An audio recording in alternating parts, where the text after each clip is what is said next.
Guys, welcome back to a new episode of the Boundary Riders podcast, episode 79, and what a week we've had. Even though there was no games last weekend, a lot to talk about today. We're also getting basically a breakdown of the Christian Petracca situation and the come down from that. Some team news going over, the big finals coming up, and of course we're going to be doing a massive breakdown of the tips and the finals coming up. Every single final, it's going to be a matchups, all that sort of stuff. It's going to be much more than the usual tips that we do. So let's roll the intro and get straight into it. So guys, my brother is here with me as always. Big finals coming up, of course. Both our teams are in it. We've had that the last couple of years, I guess, but we are 1 and 2 seeded. Could you see the Swans and Port Adelaide getting all the way to the end of it? I'd love to say yes, I would, but... Do you really want to see that? to be honest, I actually would. Yeah, you want to see us two fight? I'd really like to see it. Of course you do. You've beaten Sydney, 9 years in a row? Yeah, but when we get to a final, we choke we choke at this time of the season. I mean, you'd probably just love to make it. I'm pretty sure Kenny would love to just make it. Yeah, I mean that's where we can start with. Obviously, Port Adelaide, they've got from round 17, was it, when they played Brisbane, booed off the ground. Since then, they've got the second on the ladder. Ken Inkley has to make at least a prelim. Oh, well, no, I think he has to make the grand final. I think he does, because it's pretty much in his favour again, like it was in 2020 when it was all in his favour. Yeah. 2 home finals. Yeah. So, and 2021 as well. Well, yeah, in 2021, yeah. So I kind of agree with you. They have to make the grand final. I saw some interesting things about like every single team's pass mark from this point. Sydney was the only team who will basically win it from here, and I don't think you can say that. Like, I actually do, to be honest with you. Yeah, because I think that Sydney have made grand finals. 2014 got flogged. 2016 should have won. 2022 flogged. They lot stood up in the big occasion, and I think at this point, I'm not saying it's a huge failure if they don't win the granny this year, but they've done so well in the season. I know they had that dip off, but if it wasn't for the dip that they had, if it wasn't so severe so quickly, if they spaced out their losses, it wouldn't have been so bad. Yeah, I mean, even if it was at the start of the season or midway through the season, I feel like at this point Sydney should be seen as the favourites because they're top of the ladder. They dominated throughout a lot of the season. I honestly think they should be. I mean, I don't know if they should be the only ones, but I think Port Adelaide and I think GWS should be given a lot more credit for where they're at. I understand that this would be their first ever premiership, but I think they've had a brilliant year. So I don't know about that just at the moment. That's kind of what I'm kind of thinking. But I do think Sydney should be, at this point, a pass mark is a win. Yeah. If they don't win, I wouldn't say a failure, but it would be a very big disappointment because they've got the team. They've finally got a ruckman. They haven't had a ruckman since what? I mean, obviously Tom Hickey was a great ruckman, and ruckman that we've had in the past have been okay. Like Tom Hickey, I think was a very good ruckman for us for a couple of years. But end of the day, Brodie Grundy is probably the best ruckman we've had since Shane Mumford, really. Yeah. Shane Mumford, Mike Pike. Even though Mike Pike played a couple of years after Shane Mumford left. Whatever. I still think that Shane Mumford's probably the best ruckman we've had since then. And even then, probably before that, like Darren Jolly, go way back. This is obviously for some people a little bit older who are listening. But yeah, I mean, Sydney have not had a ruckman to win us a premiership since Shane Mumford. Yeah. And Brodie Grundy is obviously a different player, but that's something that we've needed for, a decade, basically. So that's something what we've needed and we've got now. We've got the depth of the midfield. We've got a forward line that I think that's our big question mark, our tall forwards. Not that tall forwards win your premierships, but tall forwards have to have a huge impact in finals as well to bring the ball to ground and help out. But that is something that Sydney's going to be question marked on. But I think everything else can go Sydney's way, and they had a very good start to the season. That should be their pass mark at this point. But I think the Giants probably at this point a pass mark would be a premiership. I think they've had a very good year. They had a very good year last year as well. So I think it's not that I feel like that's a pass mark for them. Not so much Geelong, but I think the Bulldogs probably have to be doing a little bit better than just one win in the final. I know that's a bit harsh where they finished, but if it wasn't for a couple of really bad losses, like against Port Adelaide, like against the Crows, they should have been making top 4 where they finished. Hawthorn, like I think they said, that they're where they are. They're past easily. Yeah. But Carlton as well. They should be winning more than a final. I think this was put up on, I think it was the AFL.com who put up this prediction. Fox Footy. Or Fox Footy, yeah. They said that Carlton's pass mark is, I think, was it win a final? Yeah. No. You made a prelim last year. You were second on the ladder for the majority of the year. At this point, you should be making a prelim. That would be your pass mark for the year. I know you had a very bad drop-off at the end of it, but you don't pass... Like, I don't think that's fair enough to say, oh, you know, they only finished 8th. Look, at this point, you've had a failed season because everyone was thinking you were premiership favourites at the start of it. I mean, we're not saying... Like, look at the Crows, for example. If they finished 10th on the ladder, are we giving them a pass mark? No. But finishing 15th is still a failure. Just because you finish the season with, like, if they beat... Look, if they beat Brisbane, it's a great win. But if they then rock up the next week to a final and get killed or even lose... Looking at them from the start of the season, I don't think it's a pass. Or looking throughout the season. Kind of what I'm looking at Sydney. Like, how can you say that Sydney is a pass mark for a premiership when they had that huge drop-off? But Carlton, they can only win one, and that's fine. I mean, that's the logic I'm kind of looking at. But anyway, let's roll through a couple of news stories throughout the week. Then we'll get to the Petracca stuff, and then we'll get into our tips. So a couple of news stories throughout the week is a couple of selection ones. One is Sam De Koning. Looks like he should be good to go against the Power, so that's good to see for the Cats. Obviously not the greatest for you. If he plays in the ruck, I think it's good for Jordan Sweet. Yeah. And probably the biggest one that we've seen in the last couple of days is Sam Docherty's been confirmed to play in the elimination final. Now, I think you can probably look at this in two different ways. One, and this is kind of the way... I'm not exactly looking at it. I'm probably 50-50. I understand you're a bit different, but I'm kind of on the side of you got nothing else to lose. You might as well throw all the magnets on the board and hope for the best. You're on the side of he's got no match fitness. What's he really going to produce here? Yeah. Yeah. I've got a feeling they'll play him as a sub if they're going to do it. They probably will. And what's like, if you think about it as well, like he's an older player. What's he really bringing on? Like if we think about like good subs that we've had this year, has there been many older ones that have done that well? I mean, Luke Bruce comes to mind.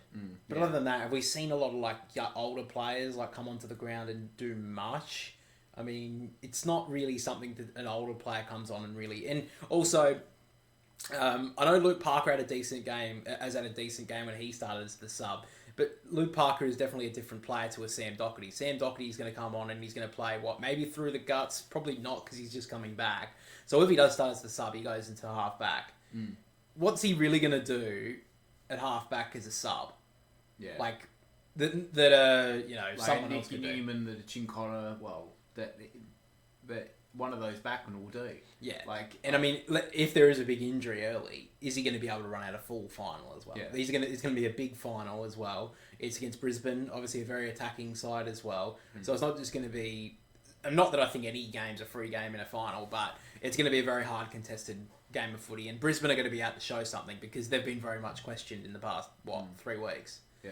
So I think that's a very interesting one. I'm on the side of I'm kind of 50-50 on, you got all the magnets. If you've got any sort of magnet that you can put in now, you might as well give it a go. Especially when it's like Sam Docherty. It's not like on the side of another point, Will Day has been ruled out for the Hawks. I understand Will Day being left out on the fact of he's kind of a younger player as well. Like if he really seriously injures his collarbone, he's out for next year as well. And look, Hawthorn, I may eat these words. I don't think they can win it from where they are. I know it's a big call, but that may be a big call, but I think they can set themselves up for a massive run next year. Like, look at the trade period they're coming up for now. They're set themselves up for some big change, big next year. Yeah.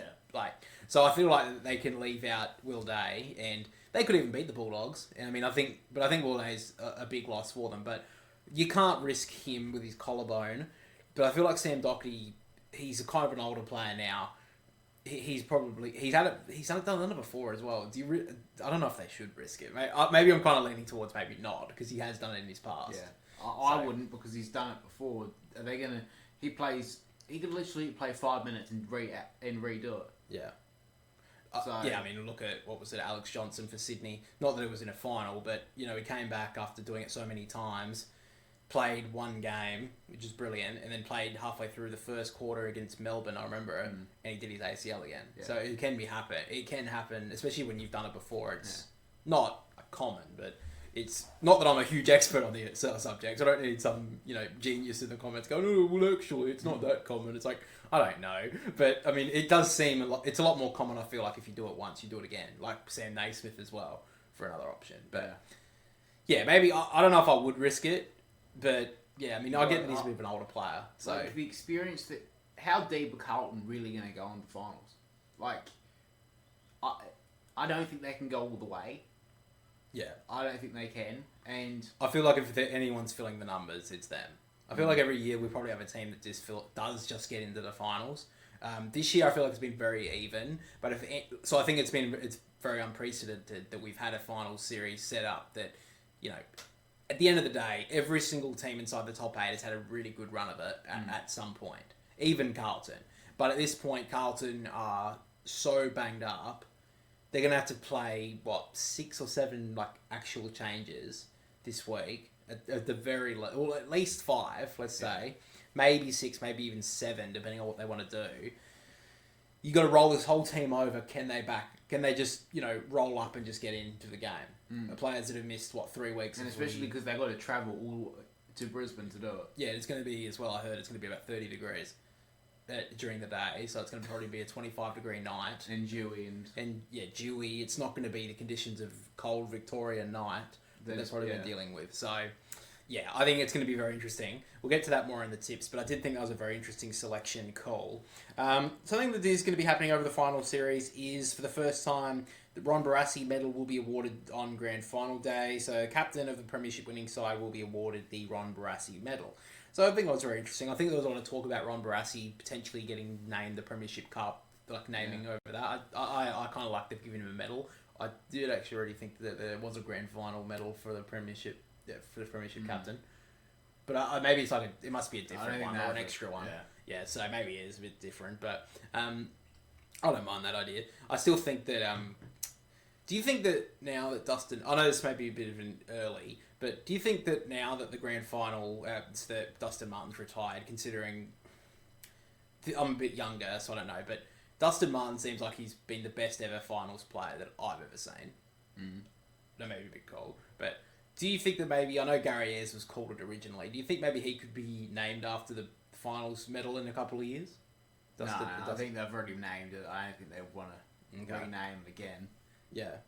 I just think sometimes that was maybe named a little bit too early. Because, I mean, I know, obviously we think about, the medals that we have in the AFL, and most of them are, named after other people. Like, the Coleman medal's obviously named after a player. The Brownlow, the Gary Ayres medal, and all these sorts of different medals and that. I just thought, maybe there'd be an idea of down the line, at the moment we don't really have a lot of modern-day players. Or, maybe it's a little bit early, again, probably. But... I mean, we've got to get into the new age of stuff as well. And Dustin Martin probably is... I mean, I think in the modern era, he's probably been the best, big game finals player.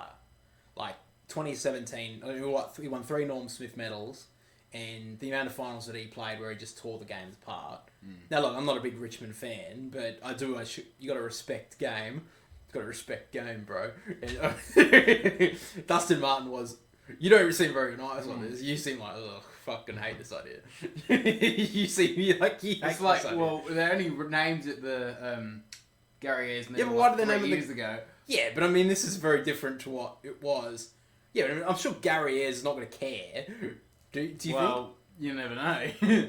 Well, I mean, if we're talking they've still never... I mean, Aaron Phillips, retired, 2 years ago now? Or a year ago from women's... footy. I can't believe they still haven't named the best and fairest for the AFLW, the Aaron Phillips medal, or at least even the Daisy Pearce medal. Yeah. I mean, 1 or 2 of them. I mean, they're still calling it the BNF or whatever. I mean, I don't know. I don't really watch it, but you understand what I mean. Yeah. I feel like you could add I'm not saying do it now, but I think in the future, I think they could change it to the Dustin Martin medal. Yeah. Because I think that's fair enough.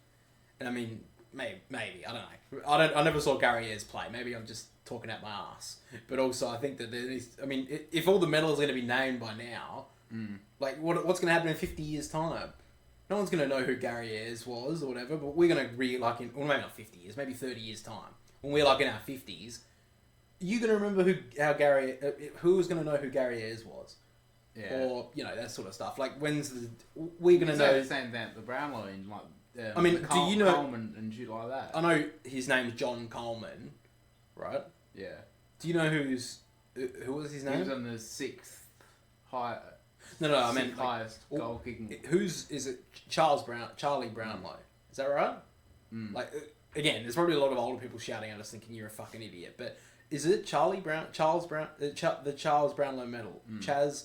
I know I think it says Charles Brownlow on the fucking medal or something. But I mean, you don't know who that is. You don't know how good he played. No. That's the thing. And I mean, the Coleman medal. I mean, you could almost turn around and say, well, why isn't it called the Lockett medal? He kicked the most amount of goals in the VFL ever. Or why is it not called? And I know people are going to hate this. Why not call it the Franklin medal? Because fucking he kicked the most in the AFL era. Yeah. Don't hate me for saying that. All right, I'm not saying it should be, but I'm saying like, why not? I mean, no one knows who Coleman is anymore. John Coleman. No one knows who Charles Brownlow is. I'm not saying that they should change them ones, but the Gary Ayres medal only came in 6 years ago. Yeah. I'm saying that could be changed. Yeah. But some idiot would be like, "Oh, we'll go with tradition." It's like, bro, there's 18 teams in the comp now. Okay, when you were fucking, they didn't even have Friday night games fucking 10 years ago. Okay, 30 years ago. Yeah, 20, 30 years ago. Yeah, exactly. Like, not everything. Things can change, and that's good. That's what I'm saying. Anyway, maybe I should just... We had to add a rant in here. There's not going to be a flog of the week this week, although I can't really think of who would get it. I mean, there's probably a couple. I just haven't really thought about it. Coming from the Come Down, of course. If you missed the live stream, what is wrong with you? The Boundary Riders Award, the Boundary Riders Awards night, of course. The Boundary Riders medal was given, if you guys missed it. Zach Merritt was the second ever winner, and the Flog of the Year winner was the AFL for giving Tom Green a reprimand for... saying that the tribunal sucks, basically. So that's obviously Flog of the Year. I had to give it to the AFL. So yeah. We're talking about our game, and then, we're going to give the AFL the first award. But, so if you guys missed that, that's who won it. Moving on to one more thing is Jake Stringer. It seems like Essendon have told him to basically go and explore if he wants to find another club to go to, because they're not going to offer him more than 1 year. I know there's people who are going to say, like, oh, he kicked 40-odd goals, he should be rewarded with an extra year. But, the big reason is he's only getting a contract now because... he triggered it on his contract. He triggered it on his contract. Yeah. So he wouldn't have even got it. So they're giving him an extra... He's got that extra year there. So, at this point, Essendon are like, no, if you wanted it 2 years, you're going to have to go somewhere else. Now, I saw Sydney were looking at him, and I was like, oh, fuck's sake. No. Sydney don't need Jake Stringer. Like, he's a good player on his day. Yeah. But do we really need to pay a 2-year contract to Jake Stringer for 2 years of mediocrity? Sorry. Let's say he plays 24 games. Do we really want to pay him like 2 years of a contract for 6 really good games of footy for 18 mediocre or bad games? Like he had, he kicked 42 goals this year, which is great for Essendon. Great, good on you. But it was his contract year, which is obviously talked about a lot. Jake Stringer contract year, he obviously performs. A lot of his goals as well were against pretty low sides this year. So, good on you. So, and he's 31 years of age, I think, as well. Yeah. Like, do you really want to pay that much? I wouldn't give him more than a year. No, I think he never gets back to full fitness. No, exactly. Every time he comes back from pre-season, the last 3 or 4 seasons, someone said he looks unfit. Exactly, and he's been a great player. He's won a premiership. Okay, so he's a very good player once a month. Very good. But unless you want to keep him on the Pine or in the VFL for 18 weeks and then bring him back at the end of the season, really, is there any point? And I don't think a team like Sydney really need him. Like, what would Sydney do with him? Like, he'd have to take over from one of the tools, I would say, because he can't come out for Hayward, because Hayward brings some sort of forward pressure. And Jake Stringer, I don't think, is running fast enough to catch fucking a hot dog, like, cart worker, let alone fucking a defender. Yeah. So, I think that'd be stupid. But apparently, Tim Watson from SEN had a very interesting thing to say, which I thought that he would have the perspective of, you've shown in the past that you haven't come back for pre-season very well. we are building into our next factions of our team. We don't even know if we're going to make finals next year. We should let him go if he wants to go. He went and said, I actually think that they should reward him for a season that he's had, and they should give him some incentives in his contract. So he thinks that they should give him more incentives into his contract to perform. I don't mind that idea, but also that's not what he wants. He wants an extra year on it. Yeah. So he basically wants to coast for 2 years. Look, maybe he won't. Maybe he'll come out and perform really well. But he's also 31 years of age, I believe. He's definitely over 30. He'd be in nearly his mid-30s by the time he'd end this contract. Do you really think... And let's think about it this year. I know we had a decent game against Fremantle late in the year, I'm pretty sure. Yeah. But can you remember how many good games he's played this year? Can you remember? No. Jake Stringer ripped it apart this year. No. Not many. Really. So I don't really think he deserves to. So what are the incentives you can give him? Kick 40 plus goals, make a tackle once a game, put on some defensive pressure, don't lose some weight. I don't know. I just think at this point, yes, he had a very good year, but give him a 1 year deal again, see what happens. If he does good, then you can give him another 1 year deal. Yeah. Then give him another one. Yeah. I mean, I guess you players want the security, blah, blah, blah, but if he gets... And the thing is as well, obviously injuries now that he's getting older are more prone to happen.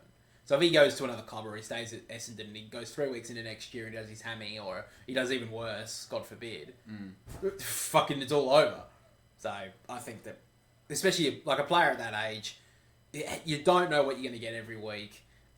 He's not as good as he once was. I don't think there's really any need to go higher. No. I did see Zach Merritt went in or whatever and was pretty adamant to give him an extra year, but I don't know. I mean, we love Zach Merritt here, Founder Riders medalist, of course, but also I think that Essendon have got a lot more problems that they can fix here, and I feel like Jake Stringer is not a big issue right now. Yeah. So I think they can probably move on from that. But of course, let's move on. Let's talk about Christian Petracca. So, what a whirlwind this has been, Christian Petracca. One day you thought he was somehow going to get out of Melbourne. Then he's staying, then there's nothing wrong, then everything's wrong at Melbourne, and everyone else is leaving because of it. Everyone else is leaving, and now all of them are staying. So, I think both of us have probably been on the side of for quite a while of, a lot of this is either pretty untrue. And I think at this point now, it's pretty simple to say that there's a lot of this story that has to be true at this point. Because... if there wasn't, then fucking the media would be getting sued out of their ass. So I don't back down from what I've said. I think there's been a couple of things like the Oliver stuff. I think they've gone too far on him. But maybe we've put out the point of maybe there's been a lot more truth to it than what's I've believed, and that's fair enough. Maybe I was too wrong. Maybe there's more things to say, because Christian Petracca. What was it last? There's been points where he was the Norm Smith medalist, close to winning Brownlows. The guy has been one of the best players in the comp for the past, 4 or 5 years. The fact now that he wants to leave, and so publicly, I think at this point there's definitely some truth to it. Now, does that mean that I'm going to take every single media thing that Stan McClure says from now on 100% truthful, and should you? 100% no. Okay? Because they do literally spin one little piece of information and fucking push it to all the way to the limits and then hope that the story comes true. Now, for people who are saying that none of this story was true, I feel like that's not true at all. Surely most, well, maybe not most, but a lot of the main points are true about it. Yeah. Christian Petracca was unhappy. He was unhappy with the culture, unhappy with how they dealt with his injury, and, other parts of it he wants to play in front of bigger crowds, the brand Petracca, which I don't really like the brand Petracca angle that he went with, but yeah, I think at the end of the day, there is definitely some truth to it. But yeah, I think that, what do you feel about the whole situation? What did you think when you I think that the players... I think the trauma that he did suffer was horrendous. Yeah. And I don't think he's come out and said a few things, but I don't think anybody has ever heard the full story, and I don't think anybody will ever hear the full story. We shouldn't know, really. No, and we have no one should know the entire story. Yeah, I think as well that the players, I think as well, like people saying like, oh, you know, how did the players not know that he was away and all this sort of stuff? Like maybe they should, like, I mean, also, should they? I mean, I know that it's a football club and they're supposed to be very close together, but should they really know exactly of every single thing that Christian Petracca is doing? No. I don't think they should. No. I mean, he's an individual person, and, you know, as long as they're close friends or whatever, I think that maybe some of the higher-ups of the club should really know what's going on, like your boss and that. Like, I understand at my work, but if my workmates, if I had, like, a really serious injury, I wouldn't exactly want all my workmates to know what's happened. No. The only one that I think should really know is the CEO. Maybe Simon Goodwin's the lowest totem that maybe should know. Maybe Max Gorn. Yeah, maybe Max Gorn. But at the end of the day, if they all know as well, like, that's just where as far as it goes. Maybe. But even then, he suffered so much with what happened, and the medical staff definitely failed him on that day. Let's be real. Like, fucking, they never should have put him back out there. No. Like, how the hell did they fucking do that? Like, I felt at the time, it was like, oh, okay, well, I mean, the medical staff, you know, are doing the best for him, so... And then you hear a couple hours later that he's in fucking hospital, he's fucking going through surgery. Now you hear that as well, that he could have died. Yeah. On the field. Like how how the fuck did they put him back on the field? Like, if it was the AFL looking at that, I'd want an investigation into that. It's like, how do you allow Petracca to get back on that field? Yeah. But now, I mean, at this point, Melbourne just need to sort it out somehow. A lot of people are saying that they are... Well, then, obviously, it got to the point on Saturday night, which was a very weird time to release this statement. It seems very fucking weird, I will say that. That Christian Petracca has basically aligned his loyalty to Melbourne and saying that he's not going. I'm pretty sure that was because of the fact is that the big Melbourne clubs, none of them had the money or the cap space to put him in that team. Or the draft capital to fucking get him in there. Yeah. Because Melbourne couldn't take anything. And that's fair enough. I think that's... And I feel like that was always going to be the scenario. Yeah. But I think a lot of people spun with it because, let's be honest, especially in the AFL space now, when trade requests come through or trade rumours, 9 times out of 10 it just happens. Like, very rarely now do we see a player not get to a club, even if they're like a very pivotal part of a team. Yeah. Like, in recent times, I think of Tim Kelly, and even then he went the next year. Tom Papley, he stayed at the Swans after being trade requested. Joe Danaher, but then again he went the next year to Brisbane. There's not many others. Josh Dunkley from the Bulldogs, but again he went the next year to Brisbane Lions. So a lot of the time, players, you know, I mean, look, maybe Christian Petracca gets out next year, who knows? But it's just very interesting to see a player that, you know, wants to get out. That's why I think a lot of the trade rumours, people work to believe that, oh, maybe he is going to get to Collingwood, or oh, maybe he is going to get to Carlton. But, you know, the reality sits there and you're like, there's no way he's getting out of a club on the fact that he's signed such a huge deal and they are, you know, he's the best player at the club by, well, maybe not second best probably behind Max Gorn. But I mean, the age bracket as well probably says Christian Petracca is more important. So, yeah. I'll be very interested to see how Melbourne fix this from here. And maybe we should have taken the point of, like, the Melbourne culture was a massive problem. I didn't think it was as massive as it was. But I am thinking about doing a video on the Melbourne situation over the past couple of years. And maybe the fact of, like, the roll-on effect has happened and they've just neglected everything. So, you know, going out there and saying, it's fine, it's all good, it's fine. When it probably wasn't. Well, I mean, it wasn't, clearly. I mean, fucking, that's what's happened now. So, yeah, that's basically what I wanted to say on that. Christian Petracca is staying at Melbourne, held hostage at this point. He's not going anywhere, boys, don't you worry. Well, maybe that's one more thing. Do you think he's being held back? Not against his will, I don't want to say that, but there was no way he's getting out. So I think that statement was basically, you have to stay. Yeah. I don't actually mind it from Melbourne, kind of saying. Yeah, I think more clubs need more balls to hold them to the contract. Yeah. Like, and I think Brand Petracca, and I didn't like that angle that he went with. I think that was his statement of, like, his brand Petracca or whatever. I don't like that was the word that were coming out of how he was talking. I don't like that look from him specifically because at the end of the day, you're a footballer. That's what people know you as, and it's adamant that showed, and I think that's why he's probably come out with this statement of talking about how he didn't really mention himself too much. He mentioned about the club not wanting to make it better was because under every single one of his TikToks that he's putting out about, which he was doing by the way throughout all these trade rumors and stuff, not talking about it, which was I think a little bit wrong, but. Everything underneath it was saying, "Are you going? Are you leaving to? Are you going? Happy to see you at Collingwood. Can't wait to see you at Carlton next year." It wasn't about this cooking looks good. You're a footballer at the end of the day. That is your brand. Yeah. But with all of this, the brand of Petracca has definitely been hit from that. Definitely taken a hit. It made you look a little bit like, and especially in front of football fans, it made you look very, oh, look at you, or you're such a glamour boy, or that sort of stuff. It's not a homo thing, okay? That's not what I meant by, But I mean, he looks too much like he's too famous for us, okay? And in Australia, we're not going to let that fly, okay? No. Oh, you're too good for us, are you, bro? Are you Christian, or you're too good for us? That's probably a better way to put it.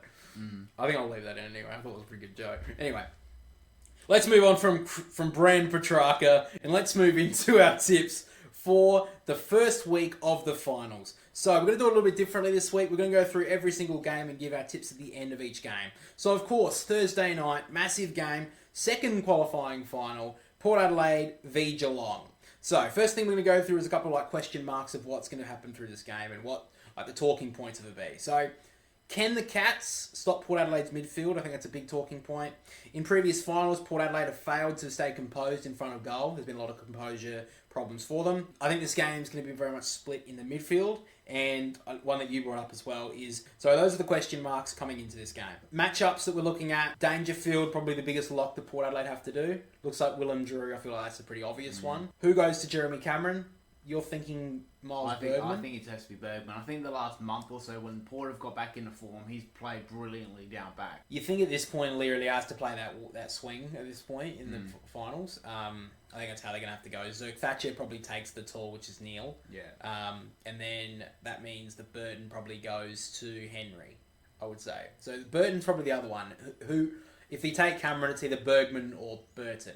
I think it has to be, Bergman. And then the very interesting one, which happened back in the mid-season when they beat Geelong down in Geelong. McEntee going to Stewart. Will that tagging role happen again? Because McEntee's been a little bit in and out of the side. He did come in throughout the last couple of weeks, I believe. Yeah. Jed McEntee.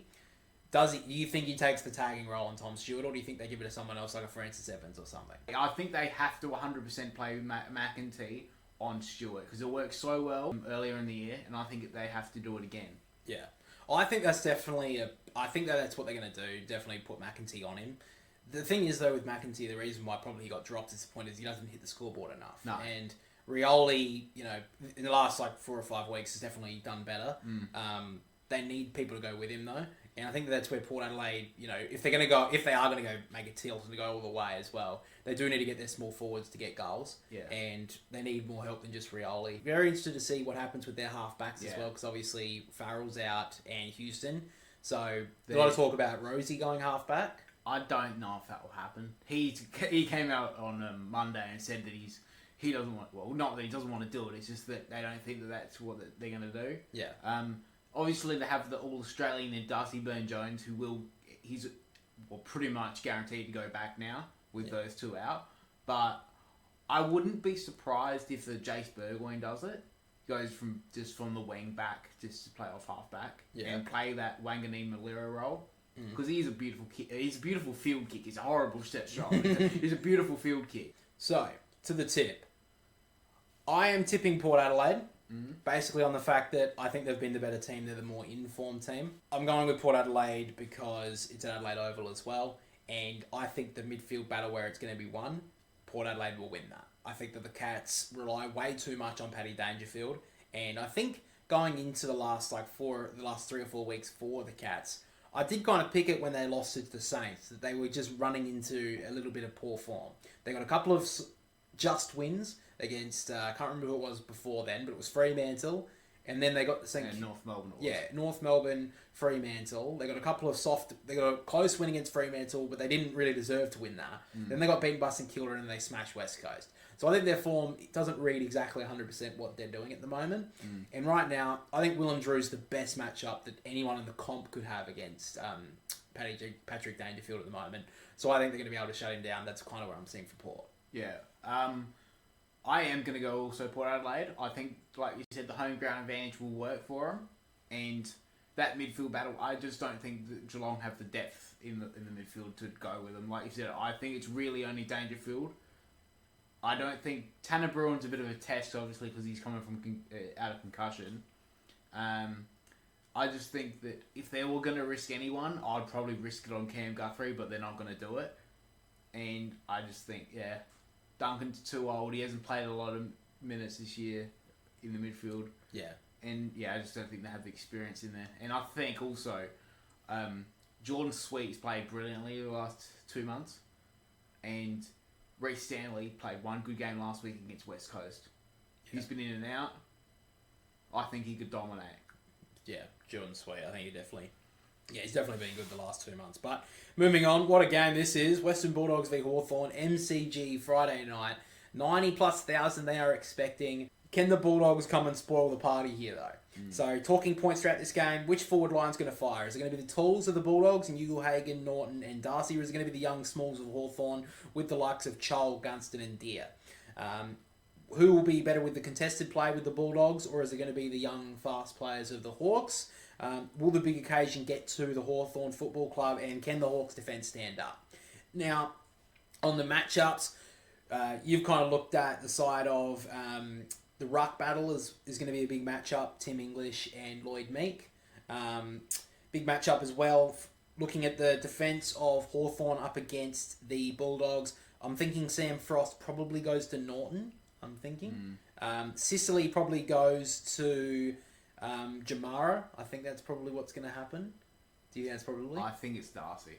You think he goes to Darcy? Yeah, I think with the he can use the strength of to body Darcy off the ball. Okay, and then that leaves the question: who's the other one? So it's either going to be Weddle or it's going to be Scrimshaw that goes to the third tall. So if it is. I think it has to be Scrimshaw. I think the Weddle brings too much on the offense. Yeah. That I think Scrimshaw has to do it. So he probably goes to Jamara or Darcy. Probably Jamara. That's what we're thinking. So can the Hawks defence stand up? I think a big one as well. With Day out, does Finn McGuinness keep his spot? Does he go and tag? You got Bontempelli, you got Liberatore, you've got Treloar. Or you got Ed Richards as well, who's played really well. Or you go with Dale off halfback. Big question marks. First of all, do you think that McGuinness goes and tags? Yes, I think he has to. And I think he will go to. I think he has to go to Bond. Go to the best player. Yeah, try and cut the head off the snake and try and the body will wither. Yeah, okay. Do you think that obviously finals aren't really won off tall forwards, but the Bulldogs, when they're at their best, and we've seen the best and the worst of them this year. If they bring their best, their tall forwards are going to do, can do big things. It's supposed to be a pretty cold night on Friday night. Do you trust the key forwards of the Bulldogs to win them a final, or do you think they can live up to Do you think they can live up to it? I think they will. You think they can? Yeah. Okay.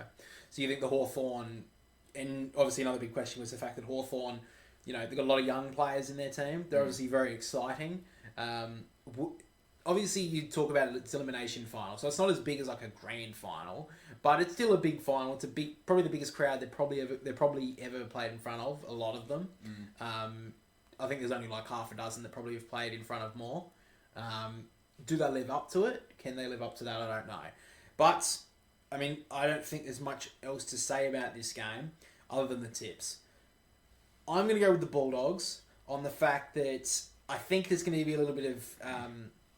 I do trust the more bulkier midfield of the Bulldogs. I think they're a little bit bulkier, a little bit more hardened. I think in a big final like this, the Hawks look great on offense, and I just trust Bulldogs defense a little bit more. I never thought I'd say that, but I think that especially Liam Jones will be in.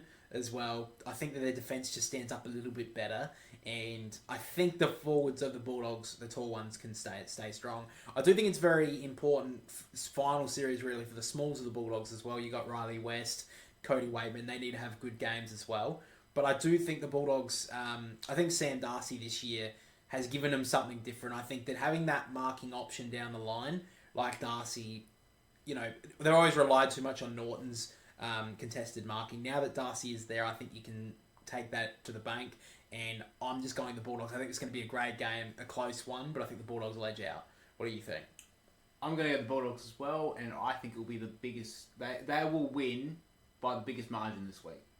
Oh, okay, so you're going the opposite. I reckon it will be... I think it will be a 5+ at least win. I think the stage fright for the finals for Hawthorn will hit them. And I think the bye has come at the worst time for it. Because I don't think it should even be a pre-finals bye. Yeah. And I think it's going to hurt the Hawks. Yeah. And I think also with the fact is that Will Day is out, I don't think they really have the class in the midfield.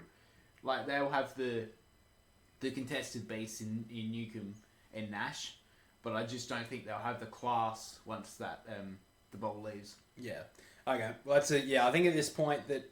I mean, look, I'd love to see Hawthorn win. I'd love to see them play a really good game. And look, who knows? Maybe we'll be wrong. And, I think this is... Like most of the time that Hawthorn have played this year, second half of the year, they can prove the doubters wrong, so maybe they'll do it again. Who knows? After that, we get to the Sydney Derby. Sydney versus the Giants, Saturday afternoon. Big game. Giants have a great record against the Swans in Final 0 and 3.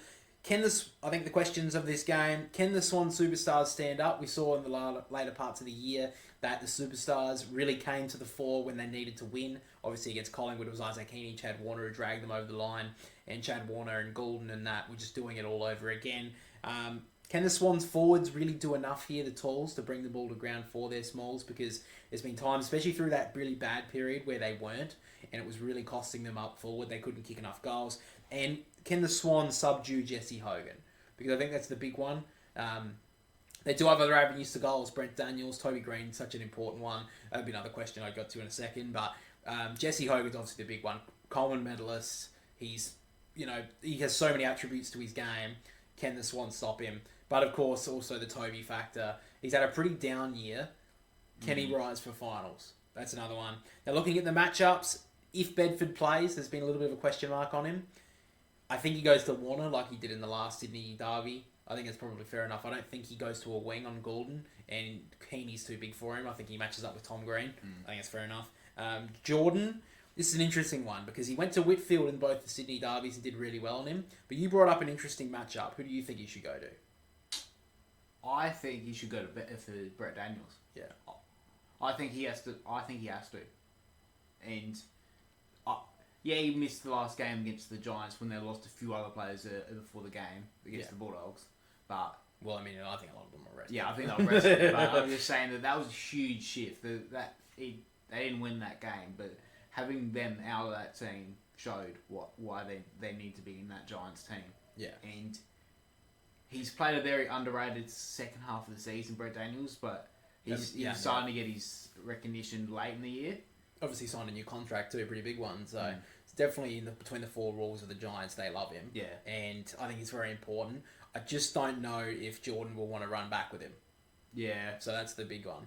I think that... Or you could put, like... Harry Cunningham's a bit too... I feel like Cunningham... I don't think you can afford Cunningham to roam up the field to 450. I actually think Cunningham will go to him. I think. I think he will. Because I think that Rampy, he's obviously too small for Toby Green. Yeah. So I think Rampy goes to Toby Green. I think McCartan will go to Jesse Hogan. Oh yeah, I think that's bad. Yeah, but I mean, I think Melican definitely can hold up. I mean, we saw in that final last year, he did really well up against Harry Mackay. So I think that he could go to Jesse Hogan at times. Yeah, but I think that's probably where it's going to be. They'll probably just settle on that. And I think it's a massive game for Brodie Grundy as well. He's definitely been down on form the last 5 or 6 weeks. He definitely has to get back to that form that he had at the start of the year. I think he definitely can. I think he definitely needed the rest. I think to be honest, I think both ruckmen needed the rest. Yeah, I think it's going to be a great matchup in the ruck. But let's move to the tips. So I've gone Sydney. I think that they've won the last 2 Sydney derbies. They've done really well in them. I know there's a finals record. Sydney are 0-3. I think Sydney are going to stand up here. I think they've done so well throughout the season. I think the bye came at a good time for them. Yes, it did for the Giants, but I think that they, if it wasn't for that last loss, they were the hottest team in the comp. So if it wasn't for that, I think it comes really good time for Sydney. They all get a rest. They should get back Papley, Justin McInerney, McCartan and Heaney as well. So I think they're all great ins. But I think this is actually going to be set up for a bit of a sleeper final. I think this is going to be one of the better ones. I think it's going to be the best one of the weekend, actually. So I think it's going to be a super close one. Yay me. Yay for my heart. But I do think this is going to be a Swans win. I'm actually going to go the Giants. You're going to be really upset. Yeah. This is probably the biggest upset. I think the Giants will win. It will be another close one, because it always seems to be when the Giants win against the Swans. I just don't trust the 3-pronged forward line for the Swans. I just don't trust it. And Papley coming back in will help them, but I just don't think that he's been out for so long. Will he be able to turn it on straight away? If the Swans are going to win it, he needs to. But I just don't think that with such a solid defence of the Giants with Buckley and Taylor and Iden, I don't think the Swans will be able to kick a winning score. Okay. That's probably a big call. I don't think many people will be picking the Giants, but I honestly think, I know you said, I think any of these finals could go either way. Yes, yeah. So I think that's definitely could go either way. Even though I know you said the Bulldogs you think will win probably the biggest of the weekend. I could definitely see a world where Hawthorn win it. Yeah. So then to the final game of the finals weekend, Saturday night, Brisbane against Carlton. Up in Brisbane, it's going to be a pretty warm night. They're saying, I think, 25 plus, the temperature can be at times. Carlton fell into the finals, but what a bunch of players they got coming back. Obviously, Sam Doherty, we talked earlier in the episode, is going to be back. Got a bunch of other ones. Sam Doherty. Sorry, I thought you meant Tom DeConing. Did I say Sam Doherty? Yes. Okay, cool. Tom DeConing could be back. Obviously got Curnow and Mackay most likely should be back. A couple of others as well. Questions talking about this game though. If the Lions do stop Cripps, I think they win. I think it's a pretty simple one. Can Carlton look like a new team? They're basically bringing back a quarter of a squad this week. Yeah. So can they get to that sort of form though that they had 6-7 weeks ago? Can the Lions get their kicking boots on? They've had problems in finals as well with kicking a goal. Yeah. But obviously the last 3 or 4 weeks, they lost 2 games basically off their goal kicking. So can they get that fixed? And can Carlton find a way to stop the Lions getting forward? Because that is one thing that the Lions will do. And if they do get it forward enough, you'd think they'd kick a winning score. Now on the matchups, Berry, I feel like goes to Patrick Cripps. I think that's probably the best matchup for him. Maybe Josh Dunkley would probably be the other one. But I think that Berry probably goes to him. And does Chin Cotter go and tag Lachie Neale? To be honest, I think it has to be Hewitt. You think it's George Hewitt? I think it's Hewitt. I think Chin Cotter's just had a very... when he first came to tagger, he's brilliant at it. But I think he's been found out pretty quickly about it. And George Hewitt's been the tagger for pretty much his whole career. Yeah. I think he has to take the role in finals and and go to him. Yeah. Okay. He has been a pretty good player for them the last couple of weeks, George Hewitt, though. Yeah. That is one thing. He's been a good clearance player. But does he take the job on Lachie Neale? Because I think that is a big point as well, that when teams have done well against Brisbane, most of the time it's been shut down Lachie Neale. That's usually the way to go about it. So I think that's one point that we need to go to. So let's get to our tips. I'm picking Brisbane, and I'm picking this for the big win of the weekend. No, I don't think it's going to be a massive win. I think it'll be 5 goals. I kind of feel like Carlton are the team that have fallen in, and I don't think they can turn around what's been done in the past 4 or 5 weeks. Now, look, Carlton could, make a miraculous recovery here and, get to the next week of the finals. But I just think Brisbane, I think they're a bit of a sleeper team into this final series. I think that if it wasn't for those 2 losses, which they potentially could have won if they kicked straight, I think they're a bit of a sleeper. And I actually think they can go, I know this may be a big call, I think they can go all the way from outside the top 4. Now, look, again, I could miss this round one of the finals. Carlton could go and just kiss my dreams goodbye. Not my dreams, my tipping, read from out of here. They could just kiss this goodbye. But I actually think Brisbane are primed at the moment. I think the Dane Zorko All-Australian year, I think it's very important for them. They just need to lower their eyes a little bit when going forward, stop blazing away so they can have more better shots at goal. that's my kind of look on Brisbane right now. But I'm tipping them, and I think that they're a bit of a smoky for going all the way from here. What are you looking at? Yeah, I'm going to go Brisbane. I think, like, at the start of the year, they were horrible. But they've found their form. They had a little dip at the end, but that's mostly just accuracy. If they could fix that up, they could clean them off the field. Yeah. But I wouldn't want to be playing them next week if they do get through. No, let's just say I wouldn't want to lose the first final for the Swans or Giants. Yeah. I wouldn't want to play them in the semi. Yeah. No matter if it's at home or not, I think it's going to be a massive semi-final no matter who, if Brisbane get through as well. Yeah. So, yeah, I think Brisbane are a real danger team. So that's kind of where I'm looking for it on that. All right, guys, I think that's where we're going to end the Boundary Riders podcast for this episode, though. Thank you for watching. Thank you for listening. Episode 79, pretty sure. Thank you. If you are listening to us over on YouTube make sure to like and subscribe. We're pretty close to 2K now. I know we've pretty slowed down over the last few weeks or so, but we obviously had a crazy growth this year. We were looking through the stream. I think we had 500 subs about 3 or 4 months ago, and now we're at 2,000. So we've quadrupled in subscribers. So we really do appreciate your support. So like and subscribe on YouTube and over on Spotify. We are growing quite a lot. I think we've got over 6 or 7 listens every single episode now, which I know sounds like batshit nothing, but for us that's really good considering we weren't even getting listens over on Spotify for quite a while. So to get people listening is just great. So if you're over there, make sure to leave us 5 stars so we keep on growing, and make sure to follow so you're notified on the podcast and the review, which we'll be doing over the final series as well every single week. But again, guys, thank you for listening, thank you for watching, and we'll catch us all next week. See you later, guys.